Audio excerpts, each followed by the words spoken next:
Un mensaje para hoy. Un mensaje para hoy. Discipulado en sus principios, lo hemos titulado. Estamos en el nivel 2, la lección número 2 de unas 13 lecciones que vamos a ver.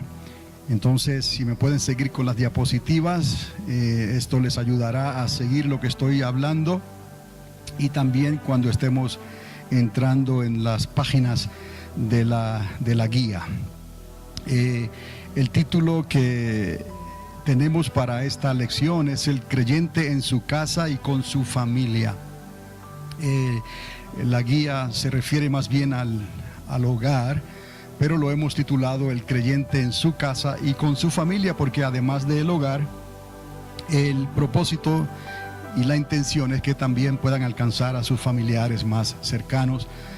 Cuando digo alcanzarlos, es que ellos por lo menos puedan preguntarle a usted por su fe y puedan recibir una respuesta bíblica de por qué ustedes han hecho lo que han hecho y cómo ellos pudieran hacer lo mismo si ellos verdaderamente quisieran. Y eso obviamente es parte del evangelismo.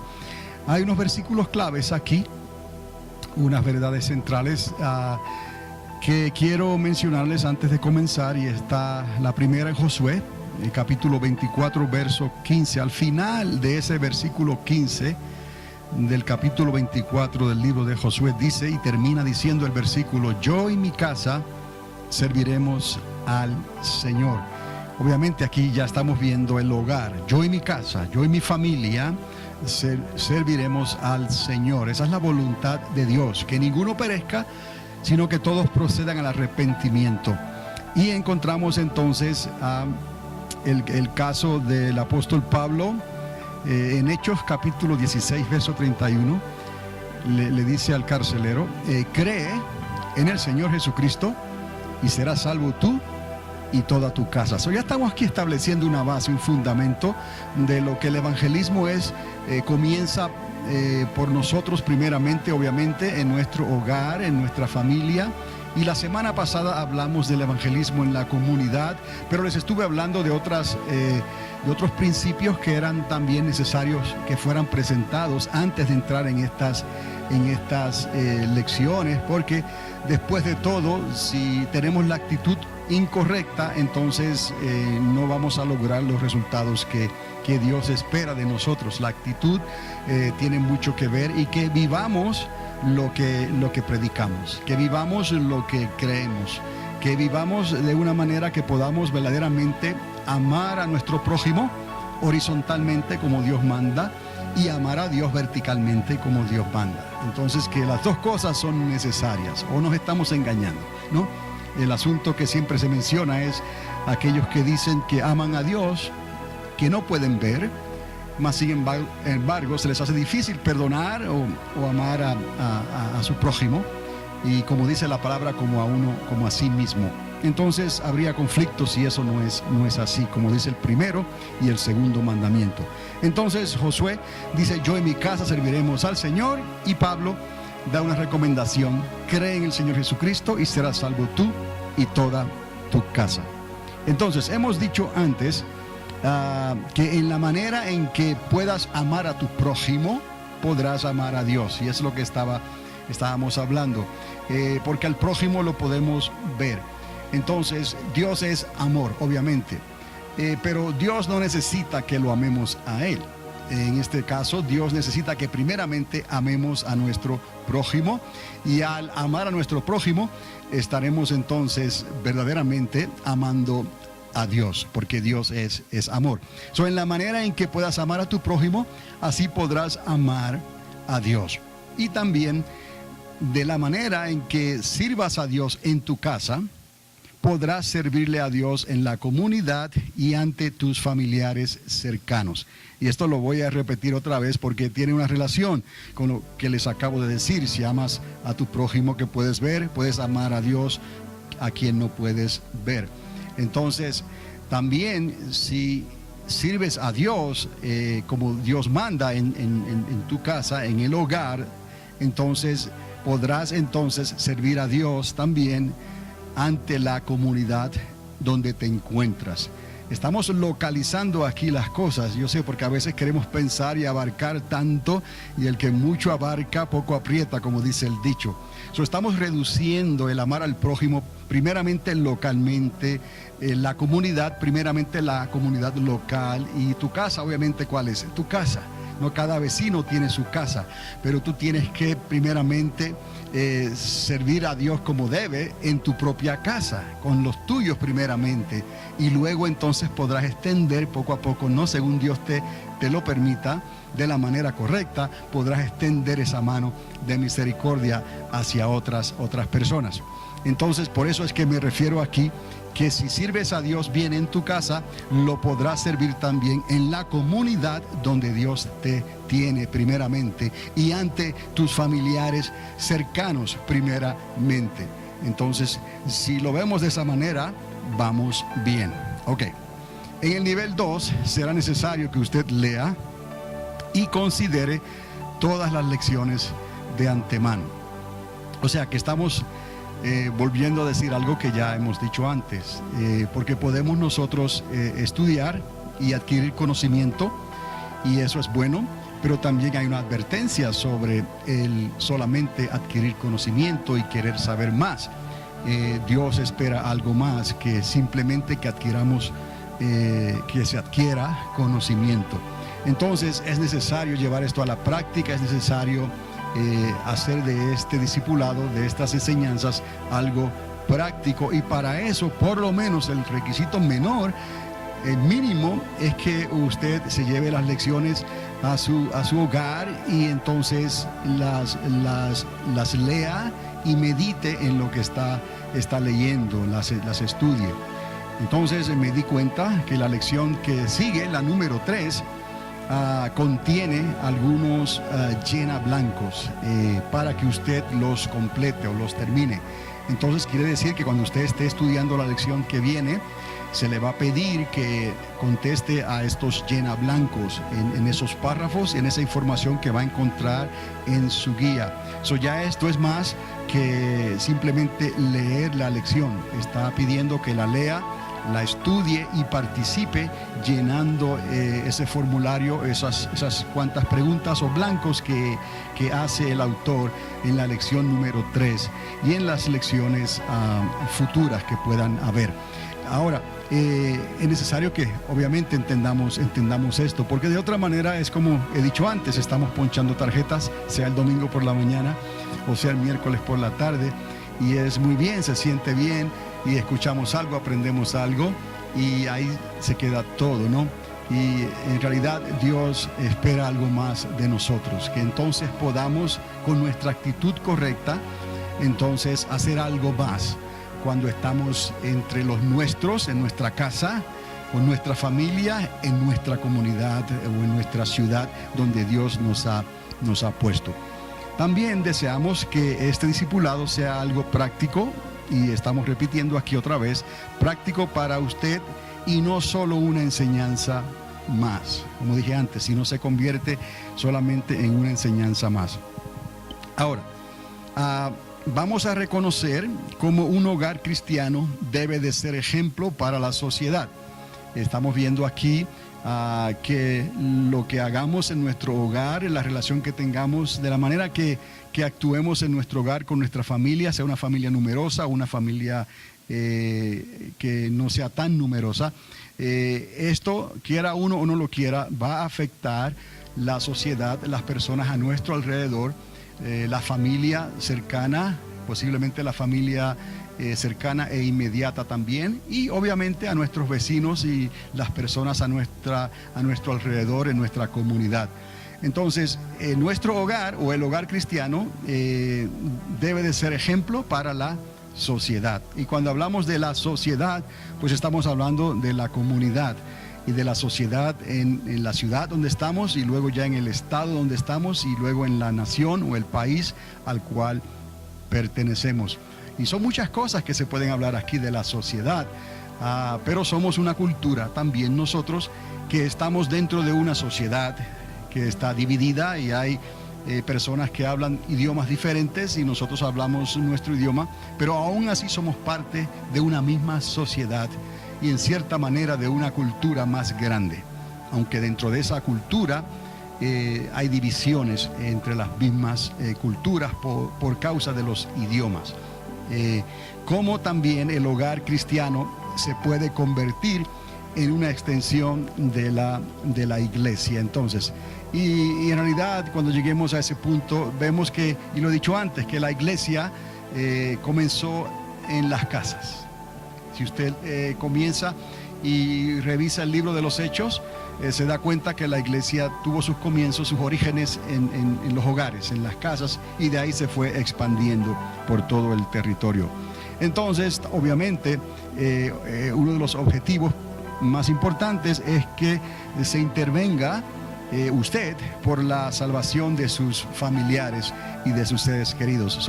En cierta manera, rápido, vemos aquí cómo el hogar cristiano debe de representar, ser ejemplo a la sociedad, y cómo el hogar cristiano se puede convertir en una extensión de la misma iglesia local donde usted está, y cómo usted también debe de sentir la responsabilidad de entonces tratar de interceder y alcanzar a sus familiares, a los de su propia casa, para que podamos decir: creo en el Señor Jesucristo y yo sé por la palabra, tengo promesas de que toda mi casa será salva. Yo y mi casa seremos salvos. Por la fe lo decretamos, lo creemos y vamos a confiar. Vamos a pedirle a Dios que nos ayude a que esa promesa se haga una realidad. Entonces, consideremos también hoy esta lección como un modelo de estudio para la lección siguiente. Lo que voy a hacer es que voy a tomarme el tiempo para mirar las partes más importantes de esta lección, los objetivos, ¿no? Y mirarlos y estudiarlos de la manera en que usted lo puede hacer. Obviamente quizás ya lo está haciendo, pero un repaso no viene mal. El asunto es que yo considero que si usted le dedica unos 15 o 20 minutos a la lección, lo puede hacer en cuestión de 2 o 3 días, o si lo quiere hacer de una sentada, como decimos, en menos de 2 horas usted puede completar una lección como esta en cuanto a la enseñanza, a la teoría, ¿no? Como se dice. Pero lo práctico entonces va a tomar más tiempo, obviamente, pero vamos a hablar un poquito más sobre eso más adelante. Recuerde, estamos aquí hablando en cuestión de teoría, hay otra palabra que se usa, didáctico, ¿no? Para la enseñanza. Estamos hablando de enseñanza académica, usan esa palabra también, pero recuerde que está lo que se enseña y está la práctica de lo que se está hablando o de lo que se está enseñando. Entonces, obviamente la lección, como dije, número 3, así la podrá completar en 1 hora o hora y media de estudio. Bueno, entonces, algo más que quiero agregar en lo que estamos hablando aquí en esta noche, y es que esa tarea, además de la tarea incluida en la lección número 3, que usted haga una lista de 2 o 3 nombres, y digo ficticios porque no tiene que poner el nombre de la persona, sino un nombre ficticio que solamente usted lo conozca. 2 o 3 nombres ficticios, pero que solo usted obviamente conoce quiénes son, de algunos, mire, amigos o familiares que usted considera están cercanos a la salvación de Dios. Esto es algo que va con el discipulado. Simplemente, ahorita no, quizás, no estoy pidiendo que me responda en estos momentos, sino que considere esto y piense, luego en su hogar, piense en 2 o 3 personas, sean amigos o sean familiares, y usted asígnele, déles un nombre ficticio. Si la persona se llama María, pues le puede poner Luisa. ¿Me explico? No me va a decir a mí que se llama María. Usted trae la lista de 2 o 3 personas y ahí está el nombre de quién, de Luisa. ¿Me explico? Y así estamos respetando la privacidad, ¿no? Porque lo peor que una persona puede recibir de un creyente es que le obliguen a ser creyente, y más si esa persona ya tiene sus convicciones religiosas. Y a veces esas convicciones ya son evangélicas. Y lo peor que se puede hacer es tratar de imponer tu fe en otra persona. El Señor, ni los discípulos, ni nadie nunca hizo eso que estuviese guiado por el Espíritu Santo de Dios. Entonces, de la manera en que lo podemos alcanzar, y lo he dicho antes, será con nuestro testimonio, con nuestra actitud. ¿Okay? Nadie puede dar lo que no tiene, pero si no lo tiene, búscalo. Entonces, pídele a Dios que te lo dé. El fruto del Espíritu Santo, la llenura del Espíritu Santo, Dios te la va a dar. Y luego permítele al Espíritu Santo que te ayude a vivir la vida que Cristo te está pidiendo que vivas. No es muy difícil. Esto es algo que con la ayuda del Espíritu Santo todo lo podemos hacer. Y siempre les he dicho, somos humanos, nos enojamos, no hay nada de malo con enojarse, no hay nada de malo con a veces pensamos hacer cosas que no debemos hacer. Dios dice, mía es la venganza. Déjale el resultado a quién, a Dios. ¿Qué dice el Señor?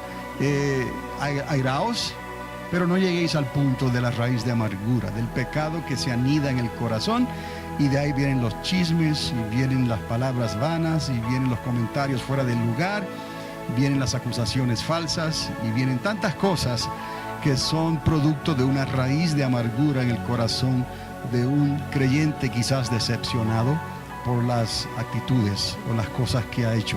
Entonces, tenemos que respetar esto, y usted preséntele al prójimo o al familiar algo que usted ha recibido por gracia de parte de Dios, que usted no es superior a nadie, que usted se goza en lo que Dios le ha dado, para que esa persona sienta interés en recibir lo mismo de pura gracia, voluntariamente ella quiera eso que tú tienes. Entonces, todo esto para decirles que consideren entonces esos nombres de esas personas, por lo menos 2 o 3. Estos estudios pueden que duren, no sé, 12 o 13 semanas más. Durante ese tiempo usted va a tener esos nombres, y cada vez que usted los vea, usted se va a recordar cuál es el propósito por lo cual usted tiene esos nombres escritos ahí.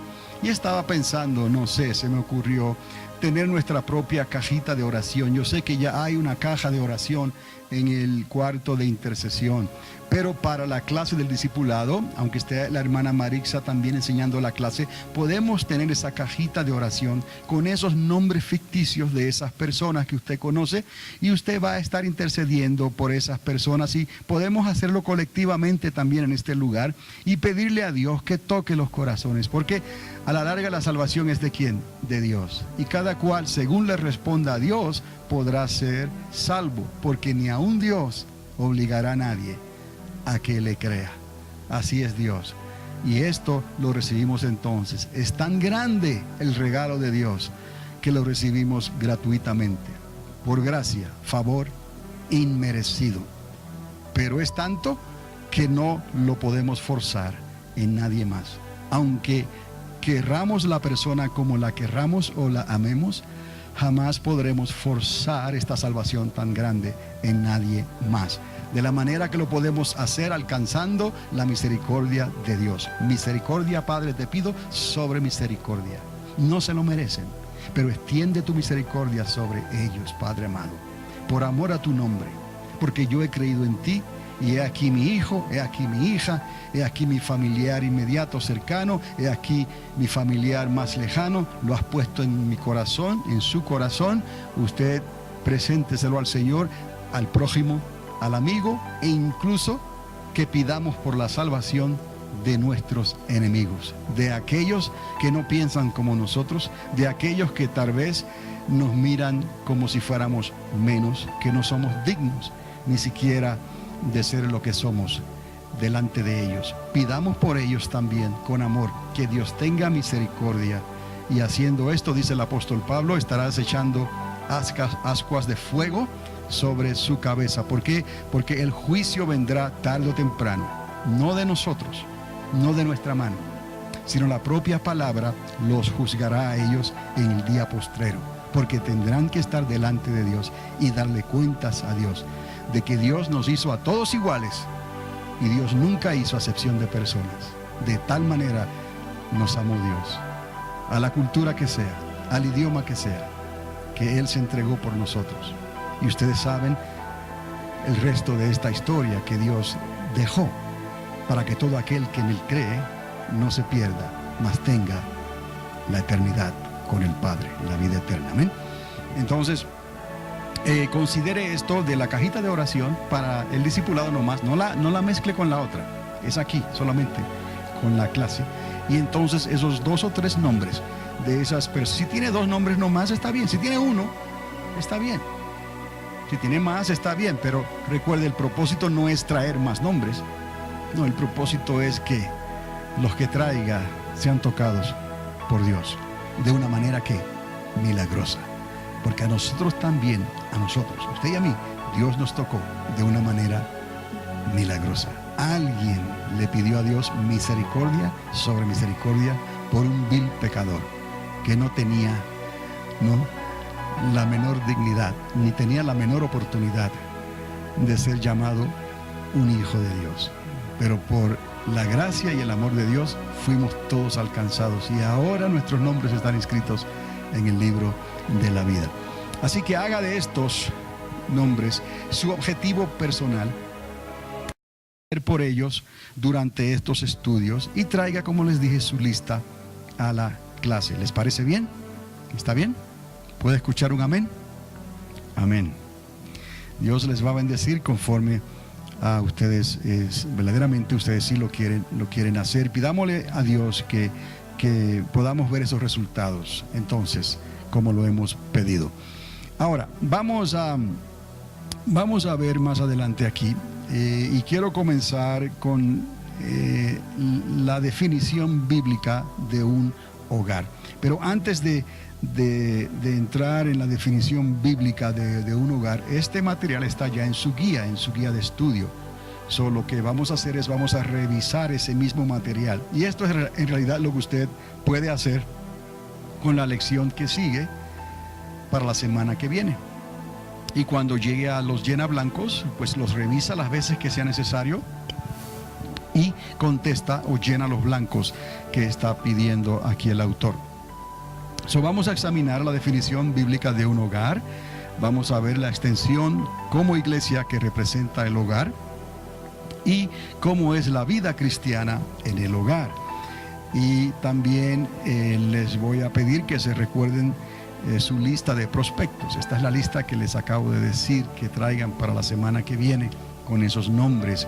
Y si nos da tiempo, vamos a definir, según este otro autor, lo que es un amor conyugal, natural, filial y fraternal. Esas 4 clases de amores, por decirlo así, el amor es solo uno, pero se define un amor de esposo y esposa natural, un amor filial y un amor fraternal.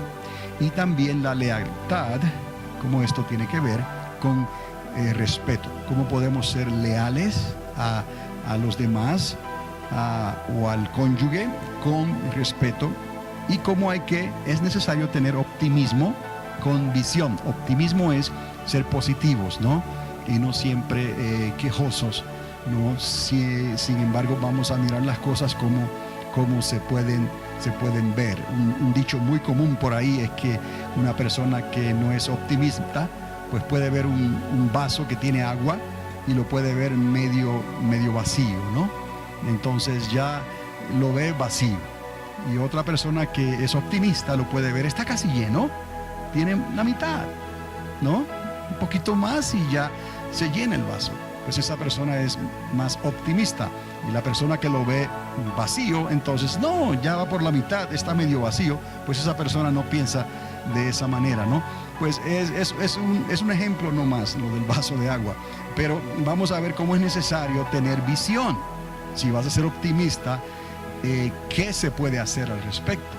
Si alguien reconoce una falla en algo que se está haciendo, en lugar de solamente quejarse y sacar a relucir las fallas y los defectos, vamos a hablar optimistamente, positivamente, y vamos a presentar cuáles son las posibles soluciones entonces, o recomendaciones, o mi punto de vista favorable, y no solamente estar hablando de cosas negativas. ¿Por qué esto es importante? Porque quiera o no lo quiera, usted va a relacionarse con personas, y cada persona trae su mundo, y cada persona ve las cosas a su manera. Entonces, cuando vamos a evangelizar, recuerde lo que les dije, no podemos esforzar y obligar esto que se recibe por la gracia y por la fe. Recuerde las muchas conversaciones, y a veces conversaciones casi violentas, podríamos decir, que Jesús tuvo con algunas personas por causa de cómo ellos veían las cosas, y en especial con los más religiosos. Se confrontaban a veces con palabras, buscando ellos por dónde acusar al maestro, por dónde buscar que él estuviera equivocado en lo que estaba diciendo, en las palabras que estaba diciendo. Y a otros que no tenían la fe suficiente, cuando el Señor les estaba diciendo: oye, si tienes fe, para el que tiene fe todo es posible.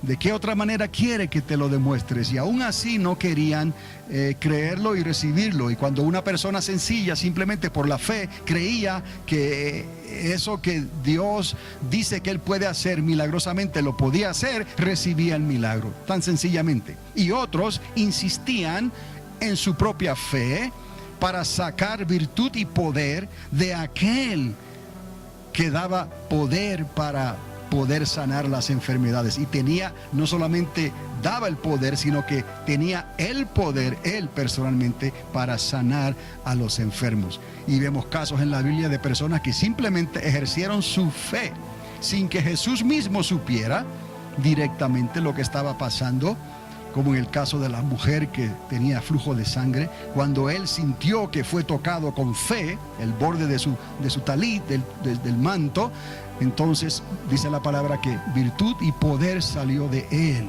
milagrosamente y sanó a aquella mujer en el instante. Aquí hay fe, pero vemos que se tiene que querer, se tiene que desear, se tiene que creer, ¿no? Y se recibe por la gracia y se recibe por la fe. No podremos nunca forzarle esto a nadie, por más que tengamos la buena intención. Cada cual tendrá que darle cuentas a Dios de sí mismo.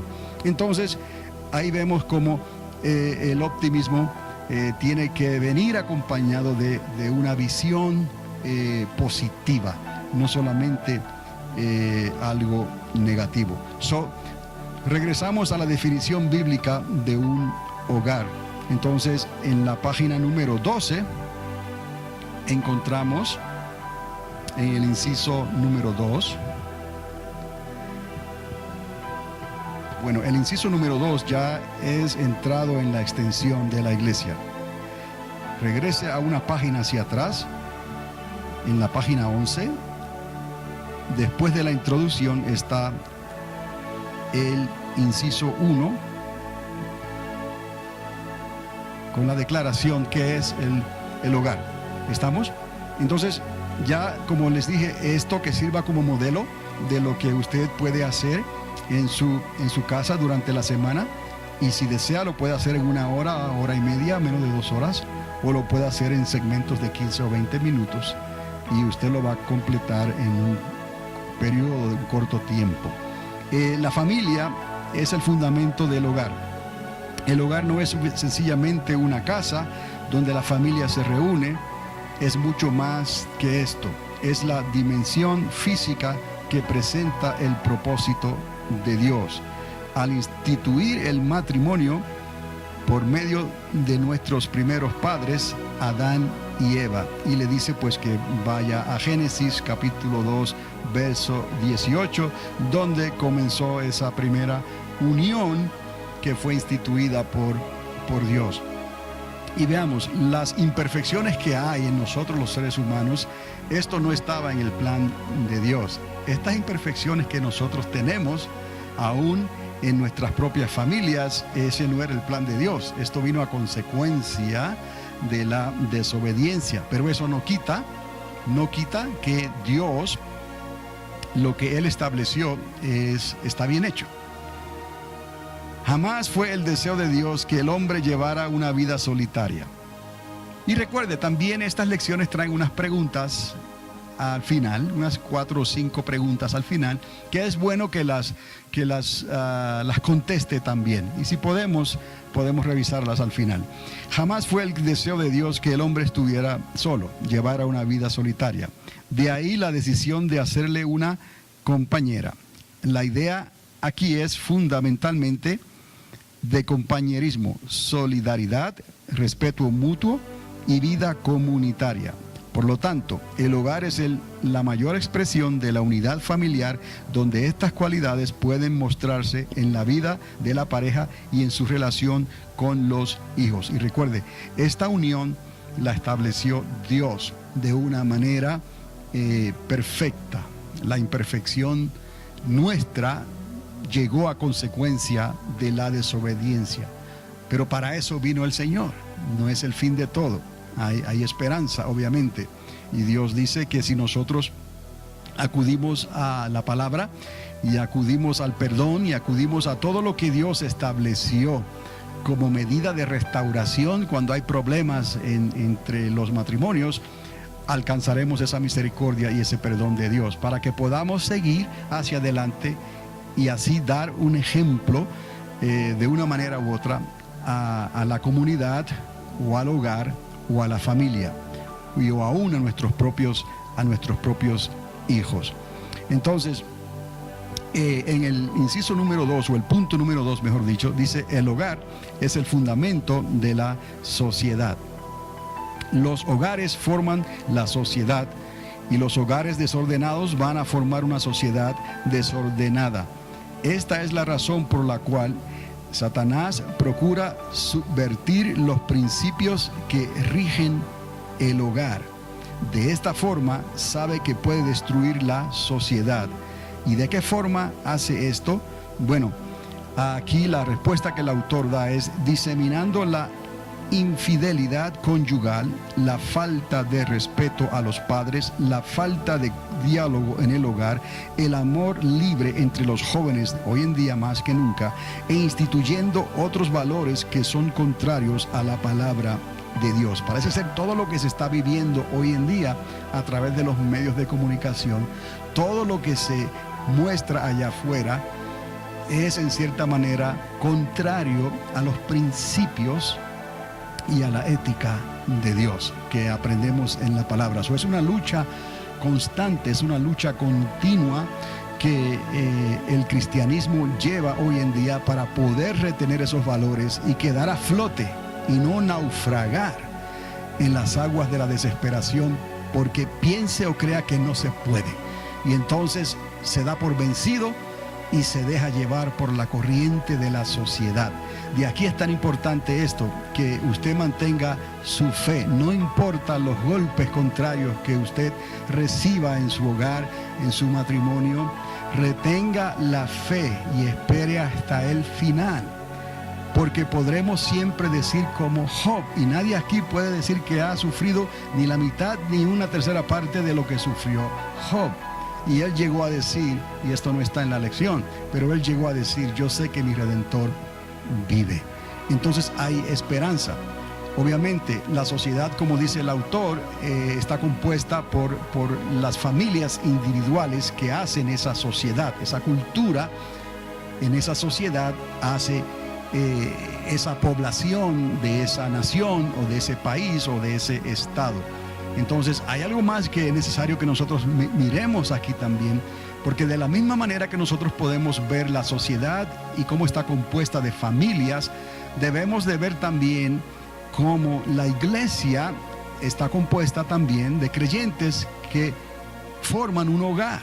De la misma manera que el diablo, el enemigo del plan de Dios, trata de afectar negativamente a la sociedad, no llegando a los hogares, trayendo división, trayendo las cosas que a Dios no le agradan o menosprecian la palabra de Dios, ¿no? De esa misma manera, el enemigo de las almas va a atacar y está atacando a los hogares que pertenecen a una iglesia. ¿Por qué? Porque esos hogares han creído por la fe y le han dicho a Dios que quieren vivir por las normas establecidas en la palabra de Dios. En un mundo que es tan difícil hoy en día, y dirán algunos que cada vez se hace más difícil, pero que no es imposible. Pero es difícil entonces mantener una familia unida con los ataques y los contraataques que el enemigo está lanzándole a las familias para atacar la iglesia principalmente, y al mismo tiempo que quiere atacar la sociedad. Porque de hecho, tanto la iglesia como la sociedad está compuesta ¿de qué? De familias, de personas como usted y como yo. Eso parece difícil en estos tiempos porque el contraataque es mucho por los medios de comunicación, las escuelas. Parece ser que la mayoría de la gente quiere vivir libremente y sin tener compromisos para con Dios. Y el que más y el que menos quiere recibir los beneficios de Dios y cree que le hay, pero también quiere recibir los beneficios de la sociedad y de la economía del país, de todas las provisiones que aún los gobiernos dan. Muchas personas se agarran y se aferran a esas cosas en lugar de confiar plenamente y completamente en Dios. El autor continúa diciendo aquí que de esta forma el enemigo quiere causarle daño a la sociedad, destruir la sociedad es la palabra que usa, diseminando, dice el autor, la infidelidad conyugal, la falta de respeto, como leí antes, a los padres, la falta del diálogo en el hogar, el amor libre entre los jóvenes, instituyendo otros valores que son contrarios a la moral de Dios, a la palabra de Dios. Por eso Josué, el líder que sustituyó a Moisés en el liderazgo del pueblo de Israel, confrontó a los israelitas ante la presión ejercida por otros pueblos que practicaban la idolatría.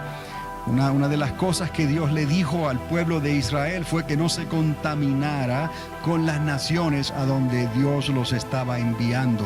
Que si ellos perseveraban, que si ellos guardaban el pacto, guardaban su fe, Dios le iba a entregar esa tierra que fluía leche y miel, todas las bendiciones. Y sabemos la historia, Dios cumplió con todo eso. Por eso hoy en día nuestra nación aquí en Estados Unidos de Norteamérica es sino la nación más bendecida de la tierra, porque en realidad se convirtió en una tierra que fluye leche y miel, por causa de esas promesas que fueron hechas en aquel entonces, porque siempre hubo un remanente que tuvo temor de Dios y quiso guardar el pacto con Dios.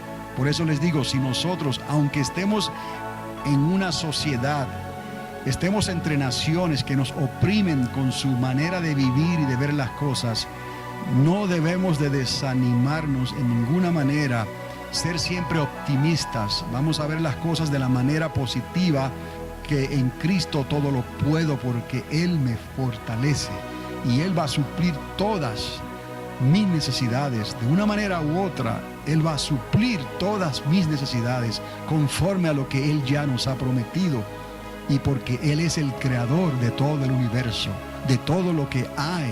Él es el dueño y Señor. Entonces Dios nos va a ayudar, pero eso no quiere decir que no vamos a tener problemas y persecuciones y conflictos y divisiones y todas estas cosas. Estos estudios nos están ayudando a ver la realidad, ¿no? Para de alguna manera u otra, al que más y al que menos, podamos alcanzar a alguien podamos ganarnos para el reino de los cielos. Por lo menos una persona, por lo menos dos, ¿no? Estamos pensando que tenemos que comenzar con nuestra comunidad primero, en el lugar donde Dios nos ha puesto, aquellos que están a nuestro lado, buscar la manera más efectiva de hacerlo y que ellos puedan recibir esto por gracia, por la fe. Y nosotros no tengamos que tomar el asunto de la salvación en nuestras propias manos, sino decirle a Dios y recordarle que Dios dijo, mejor dicho, mía es la venganza. Entonces, encomendárselos en las manos de Dios. Pero vamos sí a interceder por ellos, a presentar esos nombres. Aunque sean ficticios, Dios conoce quiénes son, porque tú sabes quiénes son. Y tú estás pidiendo por la salvación verdadera de sus almas, no un cambio de nombre solamente, no una emoción pasajera, sino un encuentro con el único Dios verdadero que tiene las llaves de la eternidad. Amén. Entonces, el autor continúa aquí hablando en el caso de Josué. Él salió del fundamento del hogar, primeramente, porque fue Josué quien dijo que yo y mi casa serviremos al Señor. Lo acabamos de leer al principio, ¿no? Josué 24, al fin del versículo 15. O sea, si las demás familias seguían la misma senda, el pueblo de Israel sería fortalecido y quedaría inmune a las presiones externas, porque siempre van a haber presiones externas. Ante lo que representa el hogar para la sociedad, usted como nuevo creyente, en este caso, este estudio está diseñado a creyentes también, recién convertidos, al mismo tiempo que le está hablando a los que quieren alcanzar el nivel de discipulado para alcanzar a otros. Usted tiene un papel importante que desempeñar para que todos puedan beneficiarse por su vida nueva en Cristo Jesús. Y Jesús dijo: vosotros sois la luz del mundo. Luz en este caso significa que se apartan las tinieblas y que hay seguridad para caminar, ya que los peligros se ven con la claridad. Esta luz es usted, que tiene que iluminar a partir de su propio hogar. Así como dijo: vosotros sois la sal de la tierra, también Jesús dijo: vosotros sois la luz del mundo. Somos luz y somos sal, los ingredientes necesarios para poder hacer algo efectivo y práctico en nuestras vidas y en las vidas de aquellos que le quieren creer a Dios. Por eso Dios te dio luz y te hizo sal de esta tierra. Entonces, en el segmento número 2 podemos ver ahora el hogar como extensión de la iglesia. ¿Qué significa el vocablo iglesia? Ya entramos ahora a la parte 2. ¿Qué significa el vocablo iglesia? La palabra iglesia quiere decir una reunión de personas llamadas fuera de. Bueno, yo anteriormente les hablé un poquito más claramente sobre el origen de la palabra iglesia en el griego, que es eklesia, que originalmente en su contexto es los convocados.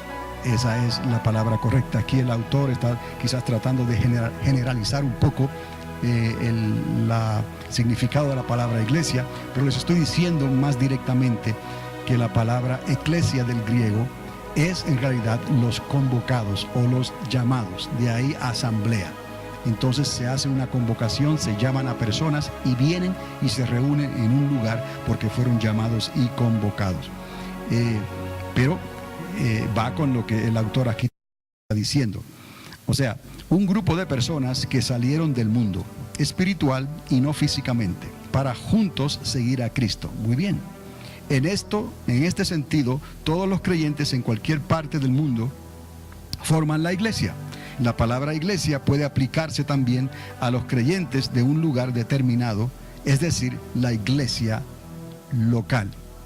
De hecho, el gobierno de este país reconoce, cuando se registra una corporación, reconocen la palabra iglesia, church, y ya de hecho eso ayuda para que ellos confían que, digamos, tal corporación se está estableciendo sin fines de lucro.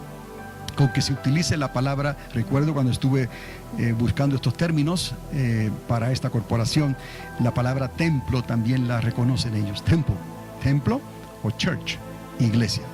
Eso va con los datos históricos también, y la iglesia local. Como consecuencia, la iglesia es también formada por los hogares, así como la sociedad.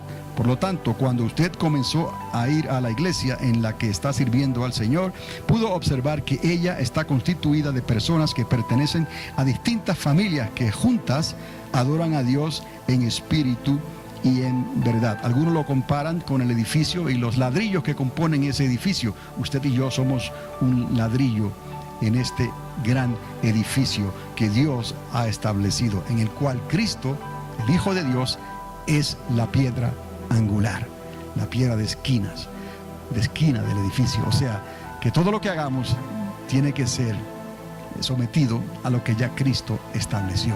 Él estableció el fundamento de la iglesia, su iglesia. Entonces nosotros somos parte de ella. El hogar entonces es la extensión de la iglesia. como les dije antes, ¿no? La congregación está formada por familias que provienen de un hogar. Entonces, el hogar es la extensión de la iglesia. Ante la definición anterior, es justo considerar que el hogar es la extensión de la iglesia. En otras palabras, esto quiere decir que el buen testimonio cristiano debe de comenzar a vivirse en el hogar. No es posible tener una conducta de creyente en el templo donde la iglesia se reúne y tener en el hogar un comportamiento de incrédulo. Las dos cosas no son consecuentes y significa que no ha habido en realidad conversión a Jesucristo. Aunque todos a su alrededor no hayan sido salvos, si usted se comporta como luz, como dijera el Señor, las tinieblas no tendrán poder sobre su vida. Es una cuestión de lógica. Bueno, más bien de lógica sí, pero también es una cuestión de fe. Porque si perseveramos hasta el fin, entonces la palabra nos dice que seremos ¿qué? Salvos. No podemos nosotros dejarnos otra vez desanimar por las circunstancias que puedan estar ocurriendo a nuestro alrededor. Recuerde siempre que la misericordia de Dios se manifiesta sobre misericordia si tenemos fe y la actitud, oiga bien esto, la actitud correcta. Es cierto, es asunto de lógica también, porque nuestro razonamiento también nos habla. Y Dios nos dio razonamiento y nos dio inteligencia. Pero recuerde siempre que es también cuestión de fe. Entonces, recuerde, donde usted esté, allí está la iglesia de Cristo. Y esto incluye el hogar. De ahí que el hogar también pueda ser o deba ser una extensión de la iglesia. Y yo les dije, ¿no?, anteriormente, que la iglesia comenzó con reuniones, en realidad, en los hogares. No había otra para ellos. No podían utilizar el templo establecido, tenían que congregarse en las casas. Entonces, haga del hogar su punto de apoyo para evangelizar a otros que aún no conocen a Cristo. Usted es un instrumento por el cual la gracia salvadora puede llegar a sus parientes, vecinos y amigos. Entonces, les he hablado también de su círculo familiar, su círculo de amistad. Es muy importante porque nuestra sociedad se mueve hoy en día en base de ese compañerismo, de esas reuniones que se hacen en esos círculos. Que todo lo que se haga en esos círculos agrade a Dios. Que todo lo que se hable en esos círculos esté aceptado por Dios. No le demos lugar al diablo, porque el diablo tratará siempre de introducir una raíz de amargura que traiga división.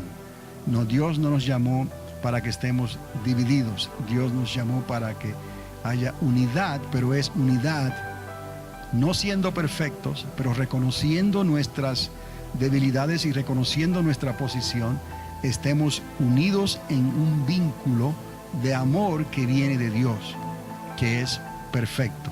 Por lo tanto, el amor entonces todo lo puede y todo lo soporta. Tenemos que cuidarnos en esos círculos, sean de amistad o sean familiares, que todo lo que hablemos o digamos o hagamos sea de agrado delante del Señor. Y si el enemigo quiere meterse de alguna manera por alguna brecha, sepamos darnos cuenta y discernir que es el enemigo y entonces callar o decir lo que debemos decir para que eso no continúe más hacia adelante. Entonces, en el hogar es muy importante esto, porque ya como hemos visto, el hogar es en cierta manera una extensión de la iglesia. Lo que ustedes hablen en sus hogares o en sus círculos está de alguna manera relacionado a la iglesia triunfante en este caso, si lo miramos de esta manera. Ahora, en el punto número 3, el autor nos lleva a la vida cristiana en el hogar. ¿Qué es la vida cristiana? Definir vida cristiana es sencillo, pero vivirla implica serio compromiso con Cristo. Vea lo que el Señor dijo en Mateo 16:24. Si alguno quiere venir en pos de mí, niéguese a sí mismo y tome su cruz y sígame. Si estudiamos estas palabras, en realidad como que no encajan a la manera en que se vive hoy en día. Es todo lo contrario. Negarse a uno mismo seguir por la fe promesas que quizás el razonamiento te diga que no están, cómo pueden estar garantizadas. No el razonamiento, la lógica quizás, pero como es algo que Dios nos pidió por la fe, lo tenemos que creer por la fe para así aceptarlo por la fe, negarnos a nosotros mismos y seguirlo a Él, a quien no vemos, para recibir promesas que tampoco se ven, que se reciben entonces por la fe, porque son declaraciones que en un momento dado, cuando van a pasar, suceden. Y porque creímos, recibimos esas promesas de Dios en ese momento dado. Como dijimos antes, cree en el Señor Jesucristo. Y algunos dirán, pero si he creído, cree en el Señor Jesucristo y serás salvo tú y toda tu casa. Pero si he creído, quédate creyendo. No dudes, sé optimista, positivo. No dudes ni un momento que la salvación de Dios está a la puerta, ¿no? Cree en el Señor Jesucristo. Él dijo en su palabra, tú y toda tu casa serán salvos. Entonces vamos a mirarlo de esa manera. Usted trae esos nombres en esa lista, esos nombres ficticios, como hablamos antes. Usted va a creer que Dios los va a salvar. Cree en el Señor Jesucristo, ¿no? Si son parte de tu casa, están incluidos en esa promesa. Si son familiares, cercanos o lejanos, pueden estar incluidos en esa promesa también. Usted lo puede presentar así delante de Dios. Aún sus vecinos, digamos, en la comunidad, ¿no? Por cuanto yo he creído, Padre, dale la oportunidad a fulano de tal que crea también. Si lo puedes hacer aún con tus enemigos, entonces lo puedes hacer con tus vecinos, que no son tus enemigos, pero están a tu lado. Entonces veamos las cosas de esta manera, por la fe. Entonces, esto significa, esta declaración de Jesús, que la vida cristiana es el acto de seguir a Cristo, renunciando a los propios intereses para que la voluntad de Dios prevalezca en todas las esferas que se le sometan a partir de la conversión. Repitiendo el texto bíblico que se empleó en el primer punto de este comentario, es el acto de estar figuradamente crucificado con Cristo para que Él viva por medio de nosotros. Como dijo el apóstol Pablo, ya no vivo yo, mas vive Cristo en mí. Una cosa es decirlo, pero por la fe nosotros lo podemos creer. ¿De qué manera nos vamos a negar a nosotros mismos? Porque Él vive en mí, entonces me tengo que negar a lo que la carne me pide, a lo que la lógica me pide, y voy a soportarlo y voy a creer y voy a dejar que la vida de Cristo entonces se manifieste en mí. ¿Qué hice? Me negué a mí mismo. ¿Y qué hice? Lo seguí a Él. ¿Me explico? Al hacer su voluntad me negué a mí mismo, ¿no? Al creerle y perseverar, lo estoy siguiendo a Él, aunque no lo veo. Pero Él va delante de mí, como poderoso gigante, diría David. Entonces, es obvio que desde el punto de vista de Dios, esto es un proceso en el que somos perfeccionados día a día. Obviamente, el profeta Oseas escribió, y conoceremos y proseguiremos a conocer a Jehová. En Oseas capítulo 6, verso 3. Cuando usted es presentado a una persona por primera vez, no va a conocerla plenamente en el primer contacto. Este conocimiento será progresivo a medida que pasa el tiempo, y aún así muchas cosas quedarán ocultas. Con la vida cristiana, en cierto sentido, es la misma cosa. El aprendizaje es diario a los pies de Cristo hasta que se alcance la madurez espiritual. Pablo definió entonces este proceso al decir: hermanos, yo mismo no pretendo haberlo ya alcanzado, pero una cosa hago, olvidando ciertamente lo que queda atrás y extendiéndome a lo que está por delante, prosigo a la meta, al premio del supremo llamamiento de Dios en Cristo Jesús. Esto es Filipenses capítulo 3, verso 13. De esta manera entonces podremos decir: somos más que vencedores, porque vamos a proseguir hacia adelante, ¿no? Aunque las cosas no estén saliendo como nosotros quizás pensábamos que debían de salir. Confía en el Señor, espera en Dios y Él hará. Entonces, quiero, antes de concluir en esta noche, como les dije, tocar las definiciones de lo que es el amor conyugal, el amor natural, filial y fraternal. Entonces, quiero suplir esta información que no la va a encontrar en su guía, pero aquí yo la tengo. Y el autor, utilizando, según también lo anoté aquí en la diapositiva, está en la página 81-84 de Y Dios hizo la familia. Es el documento que el autor utiliza para hacer referencia a esto, pero se lo voy a leer directamente aquí. El amor conyugal. El hogar se estabiliza y se desarrolla cuando hay amor entre todos sus integrantes con relación a la familia. Hay diferentes cualidades y especies de amor, viniendo en primer lugar como base y modelo el amor conyugal, que es el amor de la pareja. Entonces, en las relaciones entre marido y mujer, la paz y la felicidad provienen del amor conyugal, o sea, el afecto del marido por la mujer y de la mujer por el marido. Las parejas felices saben por experiencia que el amor conyugal va volviéndose cada vez más vigoroso, profundo, confiado y sólido a medida que se prolonga la convivencia. En otras palabras, se van soportando más los unos con los otros, ¿no? El amor natural. El amor natural es contagioso y se propaga. Para quien tiene comunión con Dios, la fuente es esta. El amor de Dios ha sido derramado en nuestros corazones por el Espíritu Santo que nos fue dado. Y eso está en Romanos capítulo 5, verso 5. El amor filial es el amor. La reciprocidad debe ser característica siempre presente en el amor de la familia. Quien ama merece ser amado. El amor de los hijos sensibiliza a los padres e inspira el amor de estos hacia ellos. Quien ama obedece.